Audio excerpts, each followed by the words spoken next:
నమస్తే, welcome back to DV home foods.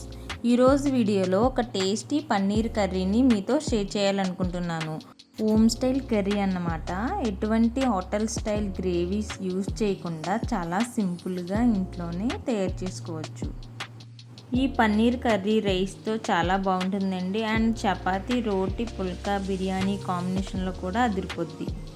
First దీనికోసం stove మీద కడాయి పెట్టుకుని అందులో ఒక టేబుల్ స్పూన్ దాకా బటర్ వేసుకోండి. బటర్ అంతా కరిగిన తర్వాత ఇందులోకి 200 గ్రాముల దాకా ఇలా మీడియం సైజులో ముక్కలుగా కట్ చేసుకున్న పన్నీర్ని యాడ్ చేసుకోవాలి. ఇప్పుడు ఇందులోకి కొద్దిగా పసుపు వేసి ఈ పన్నీర్ని రోస్ట్ చేసుకోవాలి. మంటను లో టు మీడియం ఫ్లేమ్లో పెట్టి నిదానంగా రోస్ట్ చేయండి. ఇక్కడ చూపిస్తున్న విధంగా పన్నీర్ని చక్కగా రోస్ట్ చేసుకుని తర్వాత ముక్కల్ని పక్కన ప్లేట్లో కాకుండా రూమ్ టెంపరేచర్లో ఉండే వాటర్లోకి యాడ్ చేసుకోవాలి. ఇలా రోస్ట్ చేసుకున్న పన్నీర్ నీటిలో వేయడం వలన మీరు కర్రీ చేసిన తర్వాత కూడా పన్నీర్ ముక్క గట్టిగా కాకుండా చాలా సాఫ్ట్గా ఉంటుంది. ఈ బౌల్ని పక్కన పెట్టేసేయండి.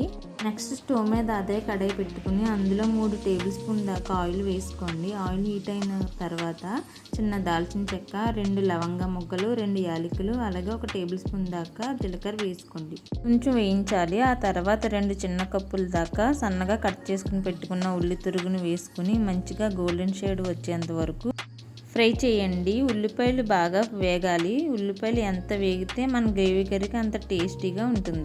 ఇందులోకి 1 టీ స్పూన్ దాకా అల్లం వెల్లుల్లి పేస్ట్ వేసుకోండి. అల్లం వెల్లుల్లి పేస్ట్ పచ్చి వాసన పోయేంత వరకు 2-3 నిమిషాల పాటు మీడియం ఫ్లేమ్లో ఫ్రై చేయండి. తర్వాత 1/2 కప్పు దాకా టమాటా ప్యూరీని వేసుకోవాలి. చిన్నవైతే 3 టమాటాలు తీసుకోండి. మీడియం సైజు అయితే 2 టమాటాలు సరిపోతాయి. ఫైన్ పేస్ట్లా గ్రైండ్ చేసుకుని ఆ టమాటా ప్యూరీని ఇందులో వేసేయండి. టమాటా ప్యూరీతో పాటుగా 1 టేబుల్ స్పూన్ దాకా పెరుగు వేసుకుని పెరుగంతా మిక్స్ అయిన తర్వాత 1/2 టీ స్పూన్ దాకా పసుపు, 1 లేదా 1.5 టీ స్పూన్ దాకా కారం వేసుకోండి. మీరు తినే కారాన్ని బట్టి. నెక్స్ట్ ఇందులోనే 1 టేబుల్ స్పూన్ దాకా ధనియాల పొడి, 1/2 టీ స్పూన్ గరం మసాలా పొడి కూడా వేసి టమాటాలు బాగా మగ్గి టమాటాల నుంచి ఆయిల్ సపరేట్ అయ్యేంత వరకు కూడా మనం బాగా వేయించాలి. ఇలా వేయించాక గ్రేవీ తయారైన తర్వాత ఇందులోకి ముందుగా రోస్ట్ చేసుకుని వాటర్లోని తీసి పెట్టుకున్న పన్నీర్ ముక్కలను నీళ్ళతో సహా వేసేసేయండి. అంతా కూడా కలుపుకుని టేస్ట్ చూసుకుని సాల్ట్ యాడ్ చేసుకోండి.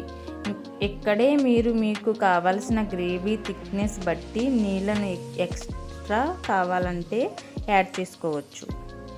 మూత పెట్టేసి ఒక 5 నిమిషాల పాటు మీడియం ఫ్లేమ్లో కుక్ చేయండి. ఇలా గ్రేవీ కాస్త చిక్కబడిన తర్వాత ఇందులో 2 పచ్చిమిర్చిని చీల్చుకుని వేసేయండి.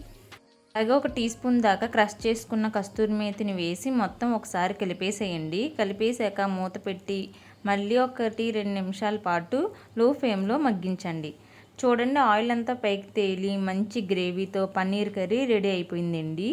ఇందులోకి ఇక ఫైనల్గా సన్నగా కట్ చేసి పెట్టుకున్న కొత్తిమీరతో గార్నిష్ చేసుకుని ఒకసారి కలిపేసి స్టవ్ ఆఫ్ చేసి పక్కన పెట్టేసి అంతేనండి, చాలా టేస్టీగా ఉండే home style paneer curry ready అయిపోతుంది. ఈ పన్నీర్ కర్రీ చపాతీ, నాన్, పుల్కా అండ్ రైస్తో కూడా చాలా చాలా బాగుంటుందన్నమాట. ఎక్కువ ప్రాసెస్ ఉండదు, ఎక్కువ టైం కూడా తీసుకోదు.